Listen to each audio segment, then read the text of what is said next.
Welcome to A Stranger, a Suitcase and a Story. I'm Anton van Ben. This is a podcast about starting over. It is about what it takes to leave the familiar behind and the courage it takes to begin again in a land that isn't yet home. Together with my co-host Ben Liebenberg, we explore the untold stories of migration. Not just where people went, but why they left, what they held on to, and what they've had to let go. Each episode, we sit down with someone who's made that leap. Someone who's left behind not just places, but languages, careers, communities, and sometimes even parts of themselves. They share what called them forward, what nearly held them back, and what they've come to understand about identity, belonging, and starting again. Produced in partnership with Southern Crossings, a community for South Africans forging new lives in Australia, this podcast is a place to feel seen, heard, and understood. Because this isn't just about visas or paperwork. It's about identity, loss, hope, and the quiet strength it takes to rebuild a life piece by piece. So wherever you are on your journey, arriving, settling, or still thinking about it, welcome. This is where stories connect us all. Good morning, ladies and gentlemen. This information to customers travelling on the land airways. Flight LA 800 approach Qantas 321 service to Auckland and Santiago.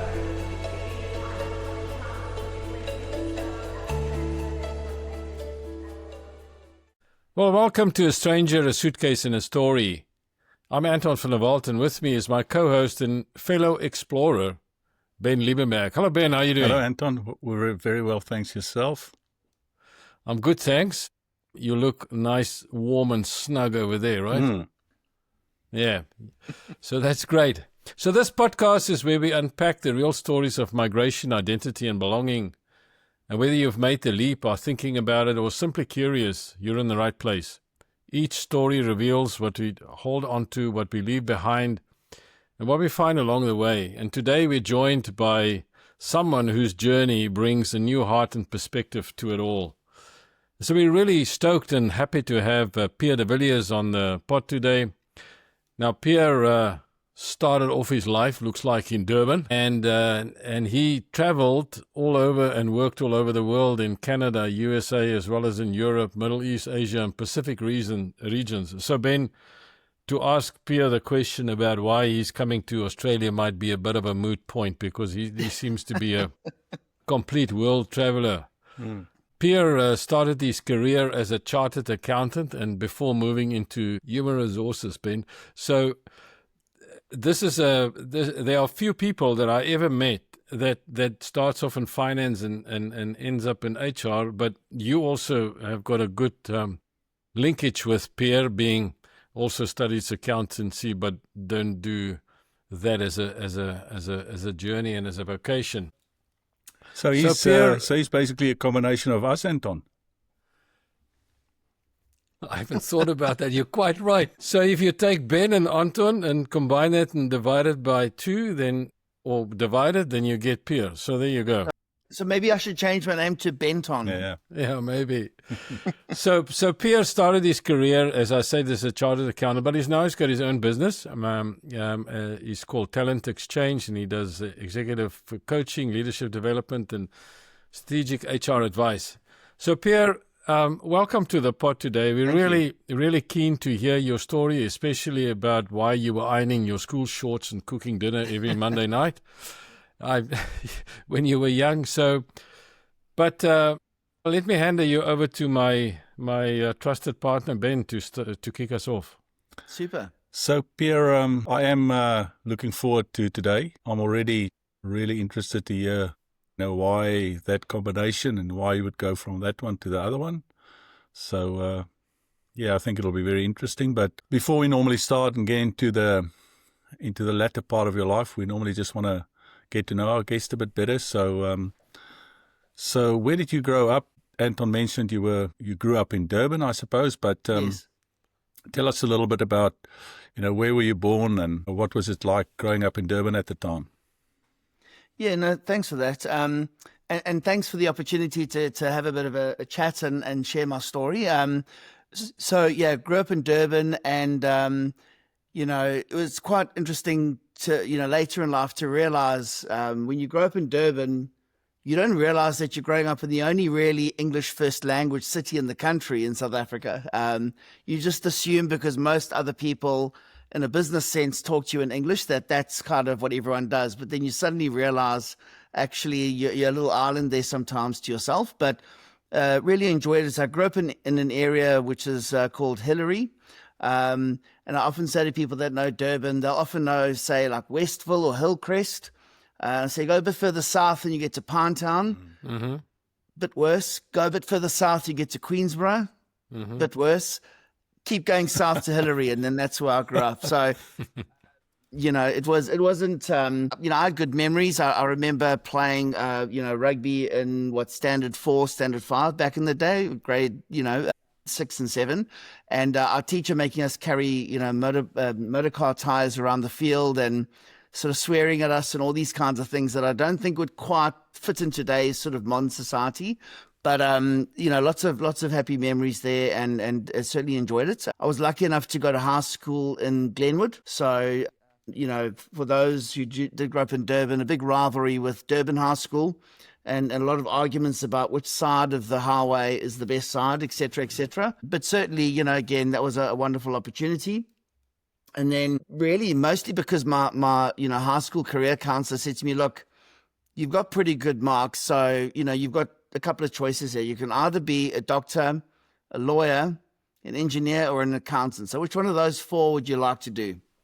And I was like, well, didn't really enjoy the sort of biology thing. It was fun. It was fascinating, but not my passion. And all the, the engineering, I thought, no, that's not for me. I thought, well, lawyer, that sounds like a lot of studying. So I think I'll go with accounting because I found that quite easy. And my father was an accountant. So ironically, though, my mother's a teacher. And so I've probably ended up more like my mother, the teacher, than my father, the accountant. That's sort of the way I think about it. Yeah, studied through UNISA, did my undergrad through there, went to University of Natal or KwaZulu-Natal and did my honours DipAc there. And then was lucky enough to be offered a grad opportunity at Deloitte, and they just moved up to Mshlanga at the time, so that new sort of business district there, and had 3 great years. I've still got many friends who I met at that time, and more importantly, my wife. So actually met at work. Okay. And so that's sort of the earlier part of my, life studying and where I sort of started my work. It's interesting how many of us actually get shaped with what our parents do. Because I was a bit the same, I didn't quite know what to do, and people always used to tell me, well, if you don't know what to do, go to the army, and that'll really help you because you mature there, and when you come out, you really have direction. And I thought, okay, don't know what I wanted to do when I was finished with school, I'll go to the army. And I came out of the army after 2 years, and I knew less what I wanted to do when I went in there. Did you at least know that you didn't want to stay in the army? So I did what my dad did at the time. So, yeah. That was a decision making. It's an interesting sort of filtering process if you think about it. There's depends on how much you believe in the whole nature versus nurture, and I've got my own views on that. But the idea, I think, is you grow up in a certain family or community environment, and then you sort of get filtered through these different life filters and society filters, and that's why I often say to people when I'm trying to give them a bit of early career advice, or when they're leaving high school, I kind of say, look, your 20s is for figuring out what you want to do. And as long as you're learning something along the way, you can't really mess it up too badly. So try not to worry too much about your friends that are studying law and have got their whole lives mapped out, because it's probably better to kind of spend a bit of time figuring out what you do and don't want to do. So good advice. But then you went to go and do something, and now you don't do it anymore. But we'll get there. We'll get there. Yeah. My journey was a little bit different. I didn't have, school was a different place for me. All I was interested in school was sport, and so I did a lot of that, but studying was not my thing. And the subjects wasn't made for me. I didn't like any of the science subjects, and my father told me, whatever you do, you can't leave and not do math, so I had to do that. Otherwise, I wouldn't get into university. But I ended up saying, well, what's left? Oh, okay, personnel management. That's what's left. Yeah. And that's what I did. Yeah. Okay, great. That's And how back I in the became. day, that would have been probably, something quite unique to sort of kind of choose as a career path up front. Yeah, it was. So that's your early years, and you're studying, and then So what is the thing about Durban that you remember, that you fondly remember on and looking back? And I'm asking you the question. I was also privileged for a few years to stay in Durban. I ran was in charge of HR for the Port of Durban. And that was like, I was in my early 30s. It was the biggest job I ever had. 7 trade union, 7,000 people in the port. I thought I arrived. I bought myself a Mercedes. And by that time, we could have a cell phone. And I thought, okay, well, that's me set for the corporate world. You peaked too early, and I did. So I fondly remember Durban. It was a wonderful time there, and maybe to maybe something that Ben will remember really well is that the rugby, and going to watch the Sharks play in the stadium, and then of course the after party, always with the braais afterwards. Absolutely. Is something that I fondly remember about Durban. What is it? What was it for you? Yeah, I mean, that certainly is a very vivid memory. I mean, in fact, I remember when they were the Banana Boys back in the day, and that was like the big thing. And certainly, remember even seeing some of the guys they were told they weren't allowed a charcoal braai, and so they had taken a Kodak gas bottle and made it look like a Kodak scuttle, and then put a charcoal thing at the top that they hid. So it was a very, sort of entrepreneurial, innovative kind of place. I think what makes Durban quite unique is the idea of that sort of very strong sort of Indian culture that you get. So being in accounting, we'd go and you'd always have Indian people in the accounting department that you'd sort of meet. And I was coming through at that time where certainly my latter schooling years, it was more integrated, but certainly, didn't have as much opportunity through my early career, my early high schooling and junior school. And so definitely, things like having a bunny chow and samosas and all that, Indian food is certainly carried through. And in fact, tonight we're going to have some curry for dinner tonight. So it's carried through my whole life. And I also just think that some of those things like enjoying the winters were beautiful, so there would be back in the day, the Gunston 500, when cigarette companies could sponsor things. And that was always a real highlight to have those July holidays. And Sean Thompson came from there, right? Yeah, absolutely. Yeah. So certainly I think that sort of lifestyle and, being able to sort of enjoy that, I thought was always really good fun and probably a lot more balanced than I think some of the guys who maybe started their careers in Johannesburg early days. I mean, I did end up working there for about 7 years, but I kind of felt like we had a little bit more balance or a bit more comfort with sort of balancing things out and being a bit more relaxed, which was always great. Yeah, it's certainly more laid back there. That's what I found as well, the few years that I spent there. So from a family point of view, do you have a lot of siblings there, or big family, small family? Yeah, so my family's actually incredibly spread across the world. So my parents got divorced when I was pretty young, maybe 6 or 7 years old. And my father ended up remarrying an American woman. So he lives in Ohio, of all places, with my stepsisters and that whole American side of the family. So they're all living in Ohio, and initially Cleveland, but now sort of further out of the city. My mother still lives in Durban. My brother's actually about to move to Qatar for work, so I have a bit of a stint there. And my wife's family, even though she grew up in Durban, her entire rest of her family, we're talking aunties, uncles, cousins, godparents, etc., they're all English. So actually that side of the family is 100% English. So, it's very, very spread out. And so, I think very relieved to have things like iPhones and WhatsApp, etc., to communicate, because when we first got here, it was very much like having to go and buy a code and punch it in the phone and try and stay connected, whereas these days it's much easier to be spread around the world and have family in different places. Yeah, so, and that is, I mean, that's probably when I listen to you and I hear how spread out your family, then it's probably one of the reasons why maybe you then traveled quite a bit. Tell us about that. Yeah. I think for me, it was always that idea of, it was always quite exciting. And whenever I had, work opportunities to travel. So quite early on, I got secondments to places like Toronto, which for me was extremely exotic. Also got to go on a secondment with my wife, fiance at the time, but we were sent to Fort Lauderdale and then got sent out to Dallas in Texas.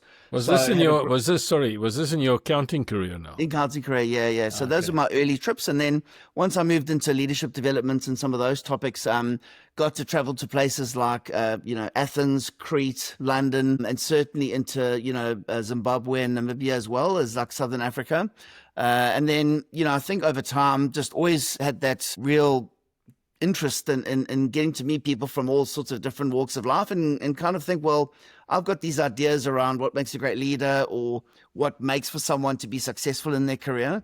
But is that just because of my background or my upbringing? Are the universal truths in that?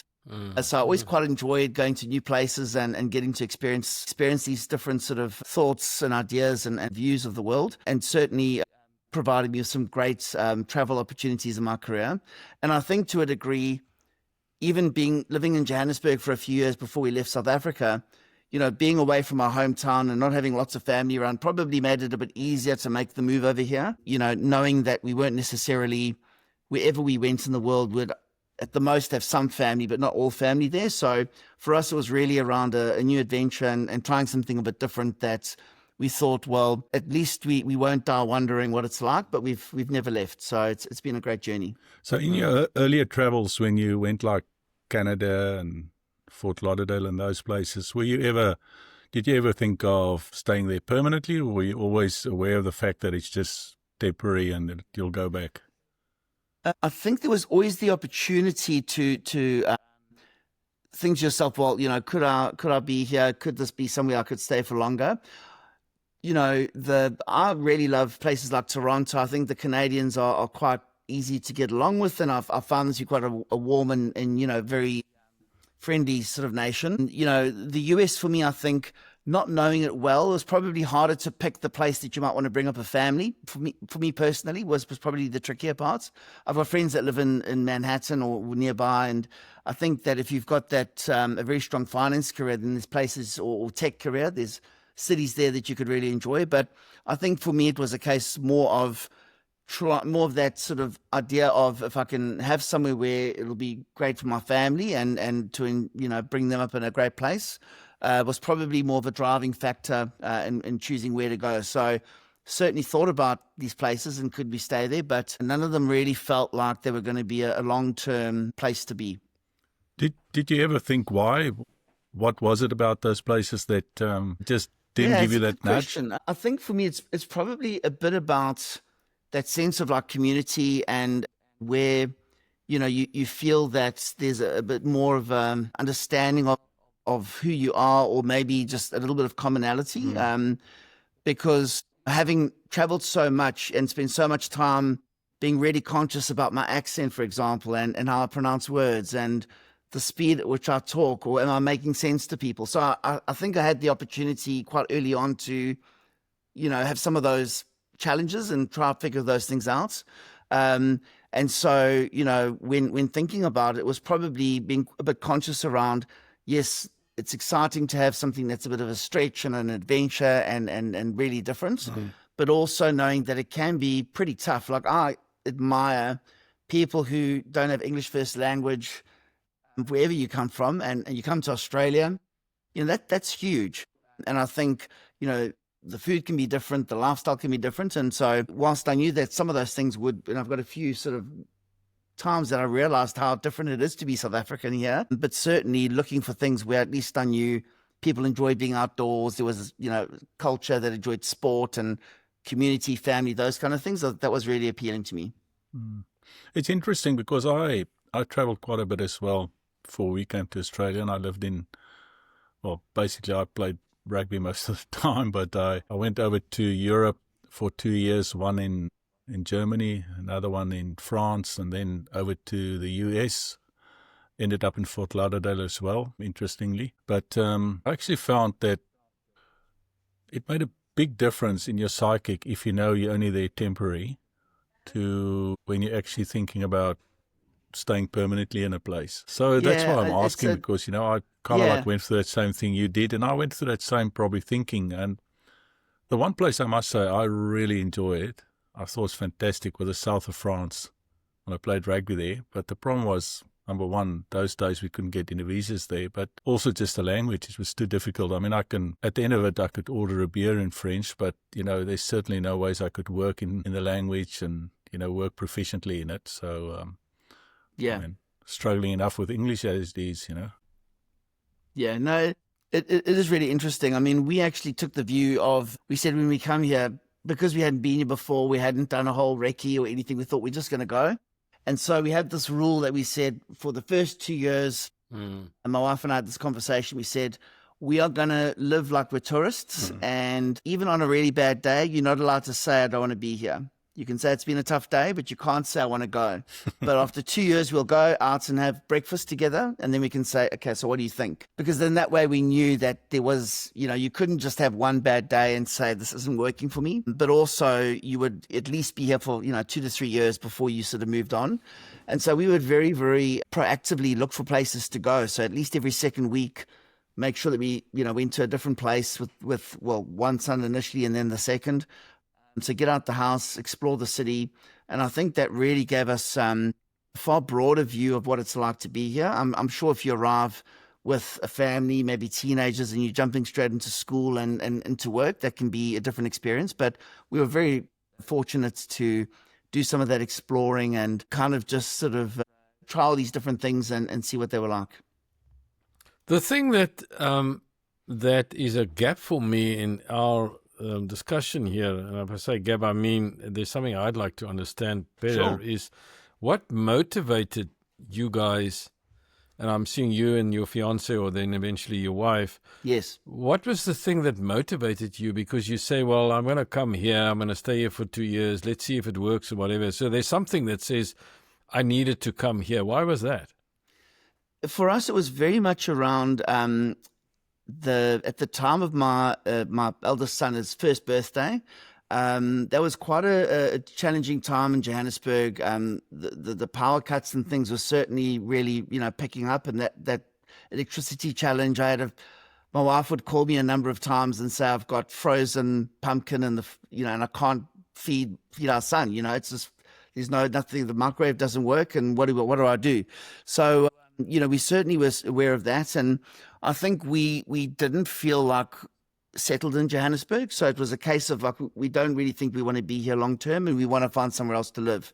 So it was more of that idea of where else could we live? What else might we try? And, maybe just a sense, because she had also traveled a fair bit as a child. Her father lived in London for her teenage years, so she got to travel a fair bit. So I think for us, the idea of moving country wasn't necessarily daunting, because we'd had those travel opportunities already. And it was a case of thinking about our kids and their future, really. That was probably the main push. And again, initially, we were quite, not fearful is a strong word, but we didn't really want to just tell too many people, because there's still at that time, and I think even today, people might not, you don't know how your friends are going to react when you say we're going to go somewhere else. But certainly for us, the more we thought about it, we were really determined to go, where can we go that not just for our kids, but eventually when we're older as well, somewhere that we can feel comfortable and we can, feel settled and not feel like we're sort of wanting to move at a later stage. But I mean, you say that, and that's right, because it's now like 17 years later, right? Yeah. And you say that, but you didn't know that at the time that that's going to be the case. So, No. So that must have been quite daunting for you to come across with this. It's almost this mindset of, we can always leave if we want to, and then make a living here and doing your thing. And then you already had a 1 or 2 year old son, right? Yes, 18 months. Yeah. Look, it's interesting. I think, maybe it was the being young enough to not worry about it too much and to kind of feel that more bulletproof as you do when you're in your early 30s, and probably just a sense of adventure. Like I say, I think having had Some of our family be in different countries, having traveled both, for me for work and, my wife for family, etc. I think the idea of being in another country, navigating that, we had actually traveled together for, just as a couple, even before we had kids. So I think there was a level there of this isn't like the first time we're going into a different country or trying to navigate things together. And we probably felt like we could do it together and that we would both make it work. So that's probably, I think, part of what sort of gave us that opportunity. And for those that know me, I'm a very optimistic person. So more times than not, I'm looking for the good in things or trying to, look for the positives. So again, I think I probably some of that optimism and not worrying about the details too much and going, I'm sure we'll make it work. I'm sure it'll be great. And let's have a go. Probably got us over the line. So how did you guys come over? Did you go through an agent? Did you get yourself a sponsored visa or just a skills visa? What's the avenue that you took? I did feel like I was on one of the last planes over just before the GFC hit. So I ended up a guy that's my wife had gone to university with and had been at Deloitte in Durban, but he had gone overseas and he had come to Australia and he had decided to have a go at recruiting. And so he was coming across to South Africa, recruiting all the accountants to go across to Australia. And so that was his bread and butter. But for me, I said to him, well, look, that's not really what I want to do, but here's what I can do. And so he had a client that he just knew was looking for somebody like me, that had that, understood what it was like to be a chartered accountant, understood the professional services, but also could, design and develop and bring, learning to the organization. So it was really just one of those needle in a haystack type of opportunities. And we had thought to ourselves, this is going to take like 18 months, 2 years to get visas and things. And that was in the April 2008. And by the middle of June, end of May, beginning of June, I'd done my interviews, been offered a job. They were going to sponsor my visa. And we were here in August. And we sold the house, packed everything up. So we didn't have time to think, which is probably good. I think if we had thought about it too much, we might have hesitated or taken longer. But again, I think just that idea of we knew we wanted to go and kind of just saying, well, this is a great opportunity. When will the next one come? And we just dived at it. So you came across on a sponsored employer-sponsored visa, and then and there are many listeners on the podcast will say, well, that's a pretty soft landing. And at the time, it was quite common. So it was one of those things that was very, very common at the time. And it did cause complications, though, because every time you move jobs, then you have to then start again. So it took quite a long time. Well, tell us about that. Yeah. I often see that in conversations in social media where people come over with a employer, I don't like this employee anymore. Can I move? And then, if I resign, what happens? And so, what is that like for you? Yeah, very stressful. It was very stressful. I think for me, it was the idea of, and the one thing I would say to many people is, let me take a step back. Many people have to often say, look, to get there, I'm going to have to take a step backwards in my career or have a lesser opportunity. And I think that that's extremely admirable, and that's what I did. I certainly took a massive step back, but it was around, going, but I also backed myself to, rebuild and to start again. And that probably was the driving force behind weighing up the risk of like starting with a new organization. Is there enough of a bump in salary? And also the ability to kind of get that broader exposure and build my career. So, first job I was with for 2 years, and then the second one was for about 4 years. So didn't jump around too much. And I know some people that do, and they find it very frustrating. But I would say that there is a very strong desire here for people to kind of show that you're willing to really stick it out and to talk about my Australian experience. They want to see that you really understand and can talk to local experience. And that even goes for having spoken to a lot of even Australians who've gone to Singapore, London, etc. They actually found the same thing coming back. So it's not actually so much a South African thing as anyone from outside Australia who comes here needs to almost like reprove themselves. And it's quite a unique place. So one of the techniques I've learned over the years is to almost be overly sort of conservative and when you arrive, one of the wonderful things about South Africans is that we're very optimistic, very innovative. We love coming up with great ideas, and we have this sort of real passion and enthusiasm. So many of us, myself included, in my first couple of roles, you arrive and you think, well, I've got to show them what I can do. I've got to really add some value here. And people find it quite overwhelming. It's a lot to absorb if you haven't worked with a South African before. So I had this little mantra I used to sort of repeat to myself and say to people is like, look, in my first month, I'm just here to look, listen, and learn.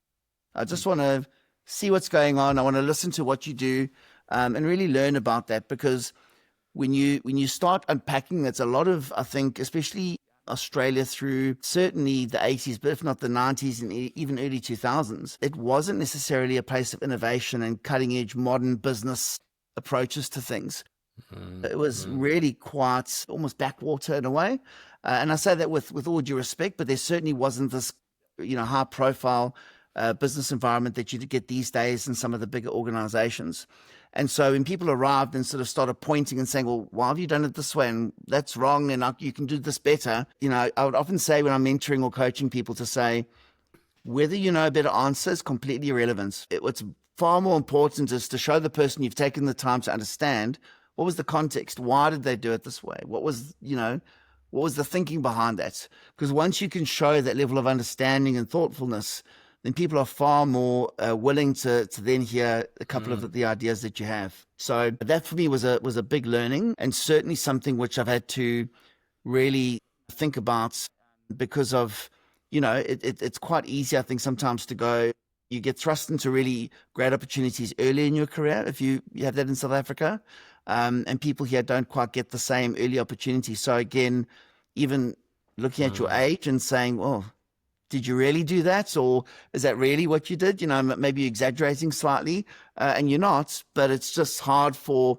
an Australian to understand how you might have just had that opportunity, run with it. And it's difficult for them to get their heads around sometimes. Yep.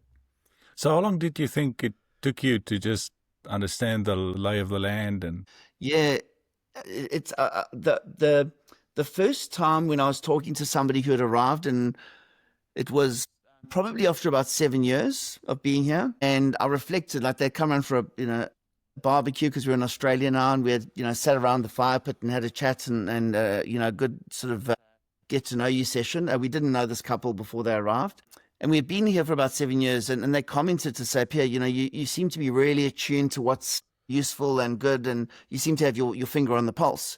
And I said, yes, but that's taken me 7 years of getting slapped around the face and making lots of mistakes and being very thick-skinned. So, I don't think it has to take everyone 7 years, certainly, but if, there are certain things that you can learn. But I think also it's a little bit more of a sort of hockey stick approach. You probably just need a little bit more patience in the beginning, and then the momentum can come. So different for each person, different, I think, if you've got family here or other connection. But for me, probably about 7 years before I felt like I actually had the right to give others advice or share my story, and having had a few things start going my way. So do you think sometimes people try and push too hard too early? Yeah, I do.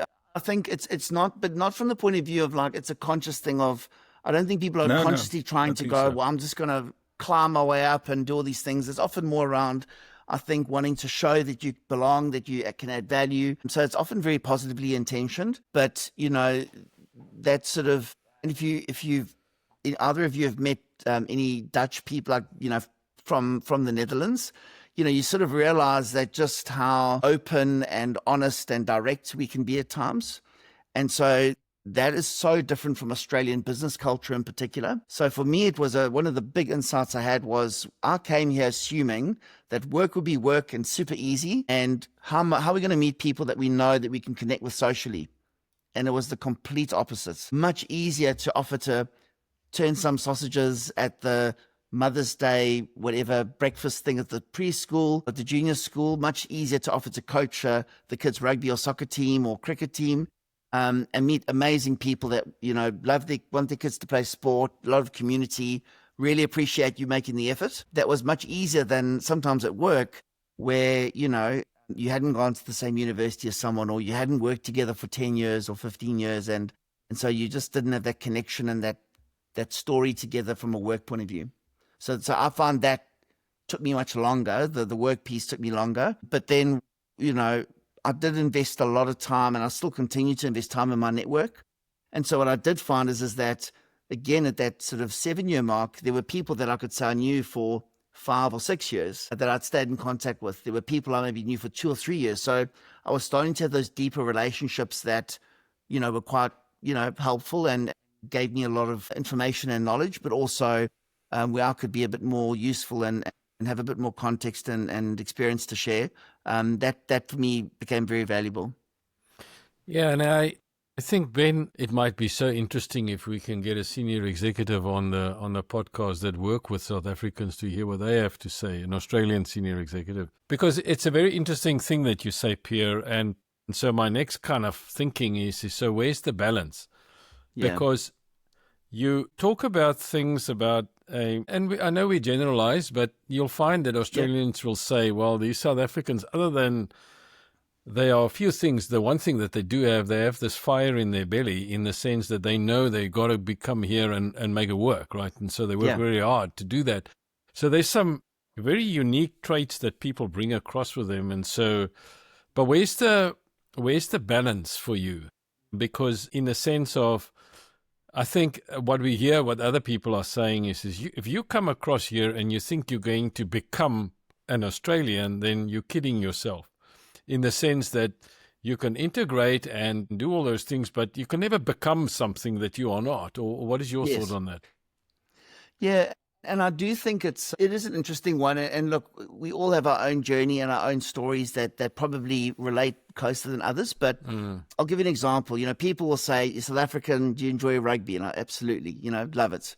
And they'll say, "So which team do you support?" And I'll say, "Look, it is the Springboks, but if Australia's playing somebody else, I'll support them because my kids support the Wallabies." So I'm very happy to sort of be that honest kind of approach to it and say, look, I live in Australia now. I want the Wallabies to do well. I think my kids want them to do well. I want them to have these local heroes.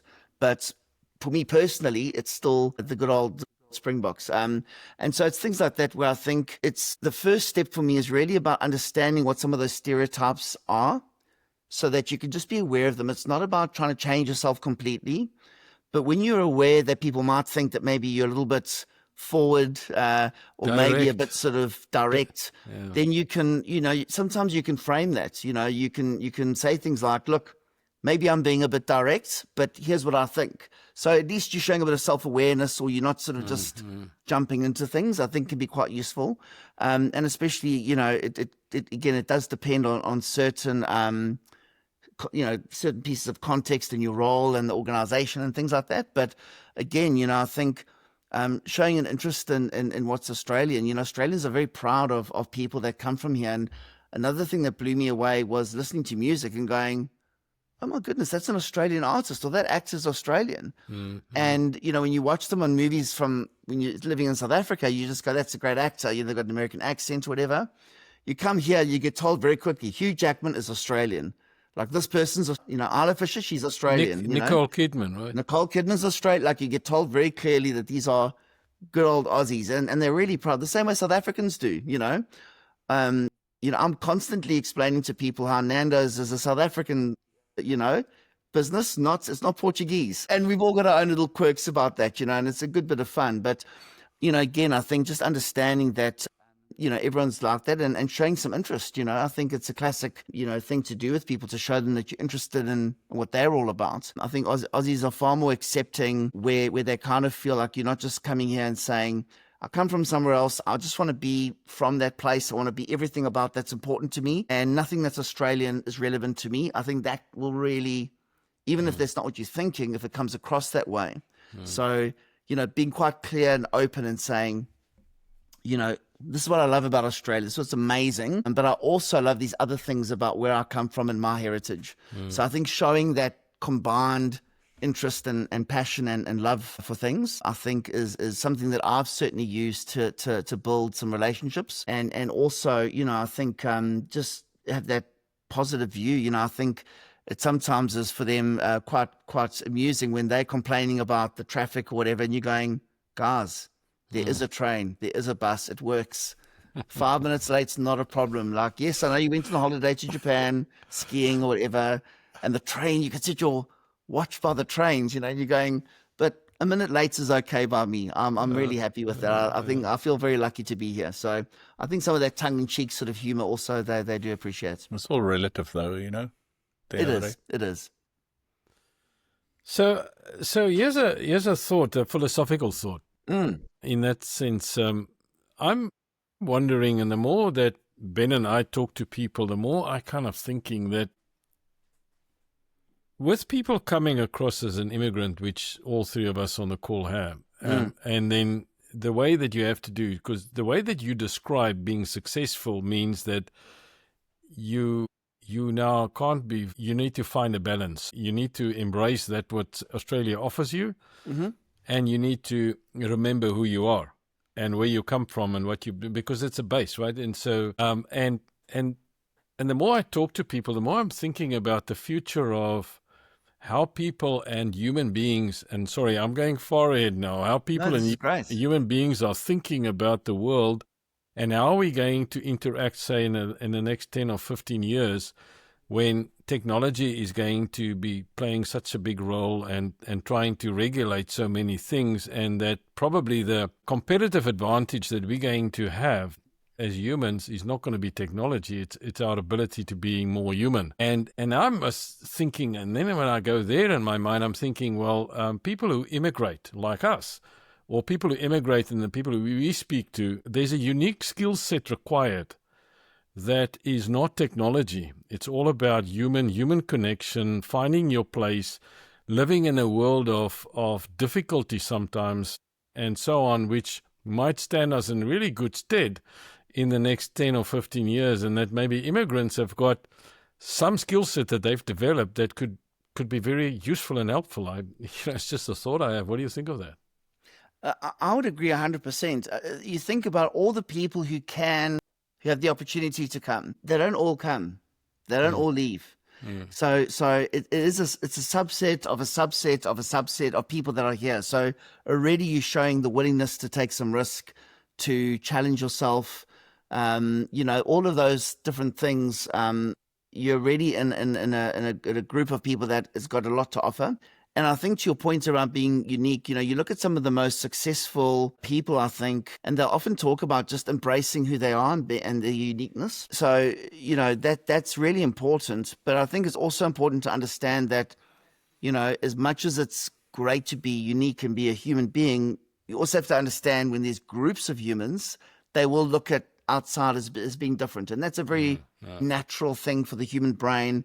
That's hardwired in, difference is dangerous and all those things. So that is just the way the brain works in a one-on-one or small group interaction. And I think you just got to be conscious that it's not the onus on you, but if you want to be successful more quickly, I think a great technique is to kind of show that you are, you're not here to sort of storm the village gates and burn everything down. You're actually here to kind of add some value and to contribute in a way. And I think sometimes it's also just about verbalizing things, depending on your personality type and your background.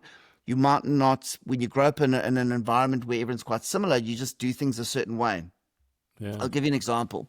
Like if, let's say someone comes to you and says, I think you upset, Sally in that meeting, right? And in South Africa, I'd go, well, I must go and talk to Sally, right? This is not good. Like, I don't want to upset her. So I go, how there can we have a chat and we talk about it? You try to do that here in Australia, people go, why are you being so aggressive? There's nothing wrong. Why are you telling me? And you're going, but hold on. Someone told me you're upset with me. So no, everything's fine. There's no problems here. It's all good. So it's, and now the person's even more upset because they're upset about being caught out for being upset. And now it's your fault because you've pointed out that they got upset, and that's not good. So well-intentioned, almost naive in a way. Yeah. But if you think about it in that context, that you grow up with, that technique, that ability to deal with difficult things where we might not all get along or have the same point of view, that's really powerful. Yes. That's really important. In modern business, when people are so scared to speak up and talk, the comfort with having a tough conversation is an amazing asset. So it's that what is important, but you have to understand the context and the how, you know. So in an Australian context, you might just need to have a bit of a warm up before you jump into it or frame it in a certain way. But it doesn't mean that you shouldn't go ahead and try and have that conversation. But just be aware that for people, that's going to be really different and feel quite, for some, feel, you know, quite a jarring experience almost. But it's probably a very valuable one, especially if you're in a leadership type opportunity or you've got an opportunity to influence others. That's sage advice, Ben. I mean, Ben and I had an interesting conversation earlier without giving the detail about it. We were talking about just that. And so there's some battles that you take on and some battles that you don't. And the skill set that you bring with you in how you survived as a younger person from where you are is a skill set that can help you a lot here. At the same time, it could hinder you a lot if you don't apply it in the right way. Yeah. So it's that combination. I think it's that idea of, for most people, by the time you're a young adult in your 30s, even, you know, there's a level there of self-awareness that you build up over time around who you are, what you like, what's important to you. But if you immigrate, some of that does sort of get shaken around a bit because the context and the environment's quite different. And that would be different from Brisbane to Sydney to Perth. Those environments are also different in and of themselves. So I would say to people, almost just take it as an opportunity and especially at the beginning, just observe as much as you can, you know. You might be naturally quite good at that, so that's great.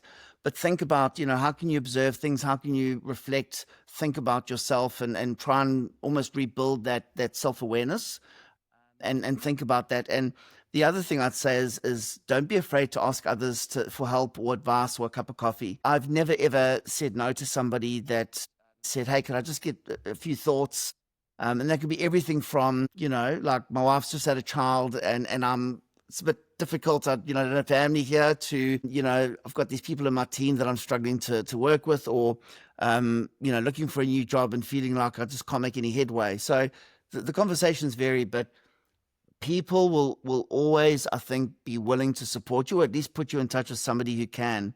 And so, you know, you should never feel alone. You should always be willing to reach out or say, does anyone know someone that can help me? And I know, Anton, you and I met through the Southern Crossings Network, but there are other ones as well. But I think it's that idea of, you know, if we can help each other feel a bit more settled or just have a sounding board, I think that's very valuable. And the other thing I'd say to people is, you know, I find it's quite interesting. And I know, Anton, you've worked with a lot of senior leaders. One of the things that happens as you get more senior in an organization is it becomes quite lonely. There's fewer people that are at your level or like you in the organization. And so you have fewer and fewer people to sort of sound things out with or complain to, whatever it might be. And so you end up in this position where who do I trust and who can I talk to and who can I just sound things out with? Can't always be my boss and can't always be my team or a peer. And now you layer onto that, you know, again, as an immigrant, when you're going home and your spouse then says, how was your day? And you know that if you go, no, like I've got a tough thing, I've got this person at work, they're giving me a hard time, I feel like I'm not really cutting through to anyone, I'm not coping, it's hard. They're going to go, oh my God, are we going to have to like leave the country now? Like we've just unpacked all the boxes, you know, and that plays, I mean, and maybe that's a me thing, but I've spoken to a lot of people that have had that, you know, sure. My husband or wife or whatever. There's some things which I don't want to quite be as open with them because I just don't want to burden them until I've kind of thought it through a bit more myself. So that's where having a cup of coffee or an Australian coffee spelled BEER can be really useful. And I think, you know, again, there's lots of people that have gone through what you've gone through. Yeah. They know what it's like. And so don't be afraid to sort of stick up your hand and say, cup of coffee would be great. Yeah. But it's not a very natural thing for us as South Africans to really work together and pull each other up. You know, I think we're more inclined to drag each other down and, you know, looking across the road and seeing, oh, is that guy doing better than me? I better, you know, rather than, you know, that's one thing I've learned when I was here, you know, you just see some of the other people from other countries, how they support each other and really work together. And I think that's something, this is my humble opinion, but I think that's something as South Africans we can do so much better. You know, we've got all the reason in the world to help each other and to make it work for each other because we've all gone through the same very difficult times and struggles to fit in here. So we've got that opportunity, and we've actually got that almost responsibility to do it. But somehow we just struggle with it. We don't do it naturally, do we? No. I think a lot of the time, people look down at their own hands and say, it's just me. I've got to make this work. And so that builds a lot of resilience and innovation, people being quite sort of determined and resilient, etc. But it's a different environment here. You can actually reach out and say, hey, I'd love to just connect with somebody. You don't have to sort of spill your guts on the first, thing. But honestly, you could say to people, they can call me if they don't have anyone else. Really, there's lots of people out there that will be, and yes, you can't always help someone extensively, but you can certainly put them in touch with other people. And again, I think it's that balancing of, if you reach out to another South African, could you help me or give me some thoughts or advice? And that's really important, and you should do that. But then you also need to balance that out with also going it's not just about going, South Africa's the best at everything and we're the most wonderful and, everything here is terrible or whatever. So you got to get that balance right of I want to make it work here. I want to be successful here. How do I do that? And how do I lean on people that have maybe a few steps down the road from me? And you're right. And I think that coming here gives you a wonderful opportunity to hold on to those things that makes you successful, the fire in the belly, the can-do attitude, all those sort of stuff that you bring with you, because otherwise you wouldn't be immigrant. You wouldn't come here if you don't have that, right? You'd be back in South Africa already or somewhere else. And so you bring that with you. But what the wonderful opportunity in Australia is it if you care to do this, it softens your edges quite a lot, and you become I dare to say, kind of a more human, right? And so you bring the can-do attitude with you, but you don't try and direct everybody in a certain direction and say this is how it's going to be done and this is the only way to do it and so on. And you learn to bend those edges a little bit. Yeah. And again, it's something which I think it's that idea of acknowledging the tough parts, but then focusing on the opportunity going forward is probably my little philosophy. So I think it's important to acknowledge, if you find it tough, it is tough. Absolutely. To say it's easy or straightforward, I think is being, a bit of lying to yourself or lying to somebody else. But then to sort of then go, okay, well then everything's going to be tough. That's the optimist to me that comes out and says, okay, I can acknowledge that. That's important to be realistic and appreciate that, but there is a lot of opportunity. So how, what am I trying to achieve? Where can somebody help me or support me or just let me sound it out for myself? So I think, if you can have that idea of being, that classic stoic South African male who's like, nope, you can't complain. You just got to get on with it and tough it out. And what did Nas Burta say? He said, cowboys don't cry. Remember that? That's what he said. Yeah, there's been a lot of that kind of stuff. And again, that's part of it, right? So I think, again, going, well, there's a big difference. There's a big difference between saying, gee, I'm finding it tough. Am I the only one? Yeah. That's very different from everything's tough and everything's terrible and start blaming other people for it or blaming other things. So, I think when you find yourself in that space, just kind of call it out to yourself and say, I'm in a funk, I'm in a bad space.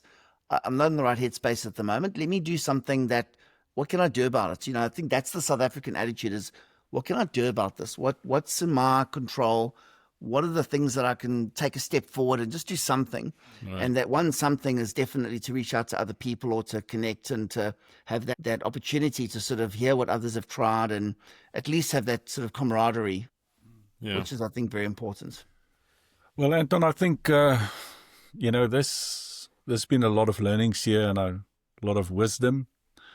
It's good, I think, starting from where we started off from, that's why we wanted to do this pod, to learn and just to explore and to listen and find out what works and what doesn't work. But I think specifically today, there's a lot of things that after 25 years here, and I'm still learning after 25, I can certainly agree with what you're saying. It's very good learnings, very good lessons. And there's a lot of wisdom there. So, yeah, fantastic. Thank you very much for sharing that with us. And, I'm sure a lot of people's going to listen to us and find this really helpful, educational. Yeah, thank you. Also from my side, thank you very much for your time, Pierre. So the takeaway for me was Pierre's 3 L's.